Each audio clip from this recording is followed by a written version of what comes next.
So, good morning, students, all of you. Today we have to discuss the practical questions. OTQs हम काफी ज़्यादा discuss कर चुके हैं. अब हमारा एक मिशन बाकी है, that is case studies. क्योंकि ये बात कंफर्म है कि बोर्ड के पेपर में भी और 11th के पेपर में भी आपको केस स्टडीज मिलती है, जहां आपको जजमेंट करना होता है, राइट? जज करना होता है. जैसे कि अकाउंट्स में आपने जज किया था अकाउंटिंग प्रिंसिपल्स में कि हाँ कौन सा प्रिंसिपल डिस्कशन किया जा रहा है.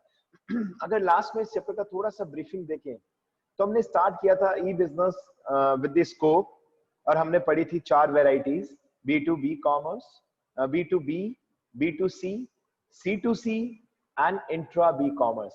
फिर हमने इसमें अपॉर्चुनिटीज पढ़ी थी, if you remember, E business की. फिर हमने ट्रेडिशनल बिजनेस और ई बिजनेस के अंदर डिफरेंस पढ़ा था, which is also very important.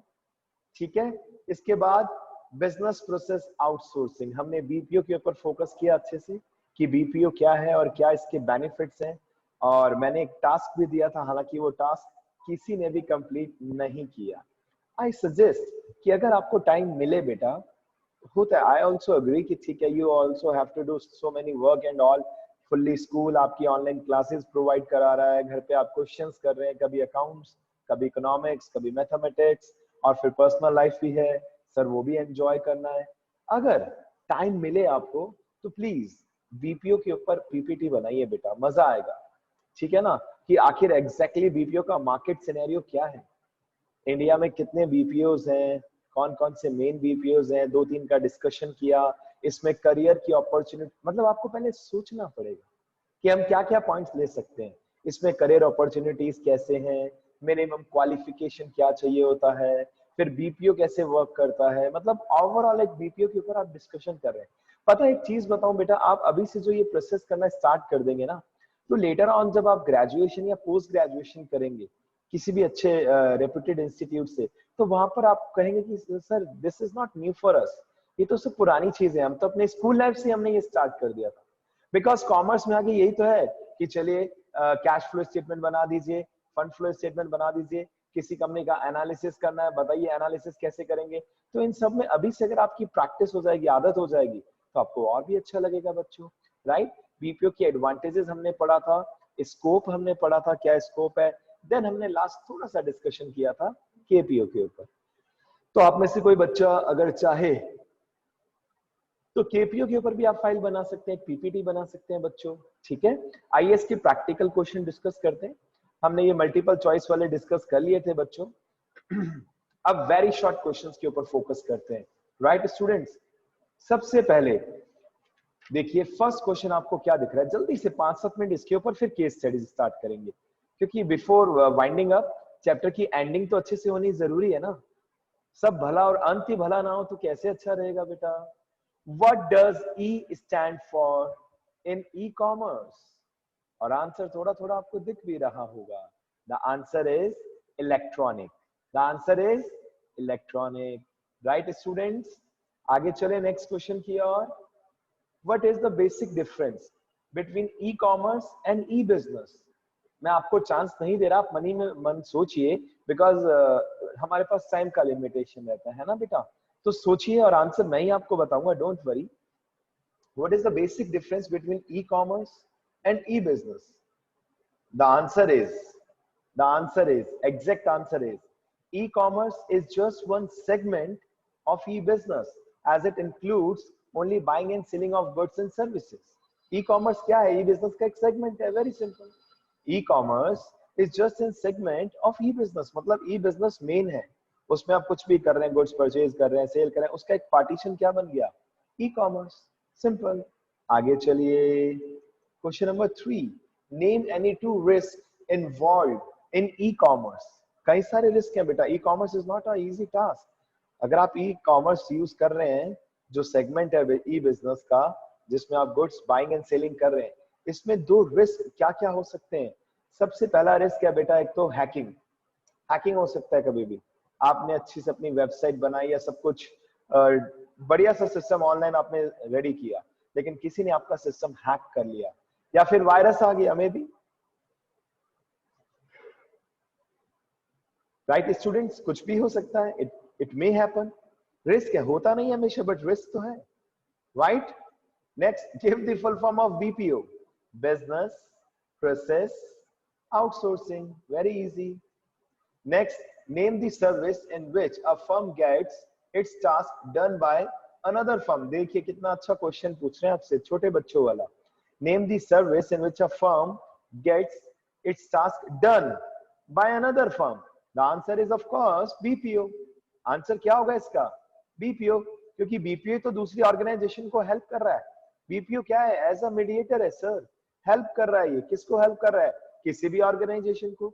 आप चाहें तो, अगर मान लीजिए आपके पेरेंट्स का बहुत बड़े लेवल का बिजनेस है और वो मैनेज करने में उनको थोड़ी सी प्रॉब्लम होती है, क्योंकि सर अकेले कैसे मैनेज करें, एम्प्लॉयज कभी भी चीट कर सकते हैं, या कितने एम्प्लॉयज रख लेंगे। तो आप चाहे तो कुछ ना कुछ अपना काम किसके थ्रू कंप्लीट करा सकते हैं? बिजनेस प्रोसेस आउटसोर्सिंग ऑर्गेनाइजेशंस के थ्रू, राइट बच्चों?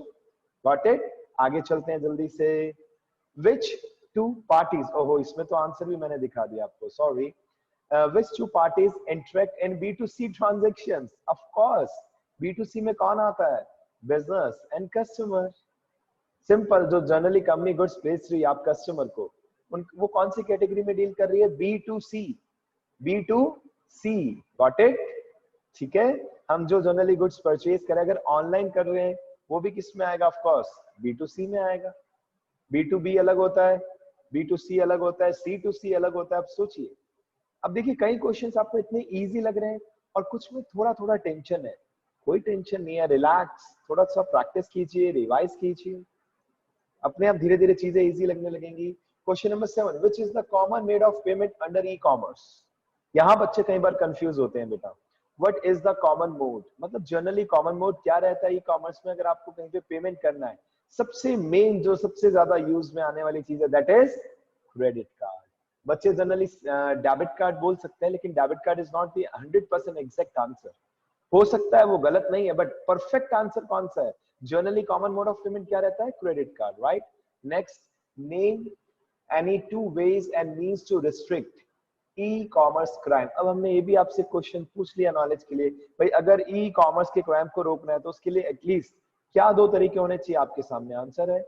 डिजिटल सिग्नेचर दिख रहा है क्या आपको? सब कुछ डिजिटल फॉर्म में आप कर रहे हैं। स्पेशल क्राइम सेल, मतलब कुल मिला के सेफ्टी करनी है जी, और अलग अलग सोर्सेज हैं, ठीक है ना? जैसे कि एंटीवायरस, वो एक था कि अगर थर्ड नंबर क्वेश्चन में लिखा था रिस्क कौन कौन से इन्वॉल्व है, वायरस, तो उसको बचाने के लिए क्या कीजिए? प्रॉपर एंटीवायरस यूज कीजिए, proper data, proper channel use कीजिए, प्रॉपर ये नहीं कि कहीं से भी आपने अपनी साइट बनवा ली और फिर बाद में वो हैक हो रही है। तो it is up to you, आप अच्छे से अपनी सेफ्टी खुद ही आपके हाथ में है, राइट? जैसे अभी हमारे लिए क्या सेफ्टी है बेटा? मास्क पहन के घर से निकलना, राइट स्टूडेंट्स? तो वैसे ई कॉमर्स के लिए कैसे आप उसमें बच सकते हैं कि क्राइम ना हो? Special crime cell, digital signature, या कुछ भी आप कह दीजिए। इस सेट की कई सारी चीजें हो सकती हैं, आप चेक कर सकते हैं, नेट पे भी आपको कहीं कुछ मिल सकते हैं चीजें। ई कॉमर्स को अगर आपको उसका क्राइम को रोकना है, अपनी सेफ्टी चाहिए, उसके रिगार्ड में क्या क्या और चीजें कर सकते हैं आप चेक कर सकते हैं नेट पे भी। नेक्स्ट क्वेश्चन बच्चों 9, ये एक अच्छा क्वेश्चन है, ये आपके पेपर में भी आया था, right? Give the full form of virus. सोचिए, मे भी कुछ बच्चों को लग रहा हो सर कंप्यूटर तो नहीं पढ़ा रहे आप हमें। नहीं बेटा, मैं बिजनेस स्टडीज से पढ़ा रहा हूँ, कॉमर्स का पार्ट, राइट? वायरस का full form vital information under seize, vital information under seize, right? ठीक है। Question number 10, why is India a preferred destination for manufacturing etc?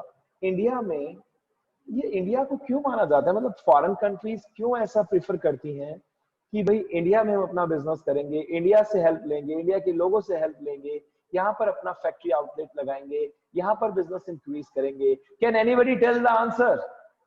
Can anybody, जो रियल फैक्ट भी है? Yes, anybody? मैन्युफैक्चरिंग क्यों? The answer is it is because of availability of large scale man power. एक तो आबादी दुनिया भर की भरी हुई है, अग्री करेंगे आप? पॉपुलेशन के मामले में तो हम एकदम you know like winner, champion है, चैंपियन। हमारी कंट्री में बहुत सारे चैंपियंस हैं बेटा, राइट? ठीक है ना? पूरी आबादी बढ़ा रहे हैं, फुल ऑन कंट्री लगी हुई है आबादी बढ़ाने में। और एक तो ये अच्छी बात है और कंट्रीज के लिए, हमारी कंट्री के लिए नहीं, दूसरी कंट्रीज के लिए और lower cost. Lower cost means what, काफी सस्ते रेट पर हमें मैन पावर मिल जाता है। ये बात फैक्ट है बेटा, ठीक है। तो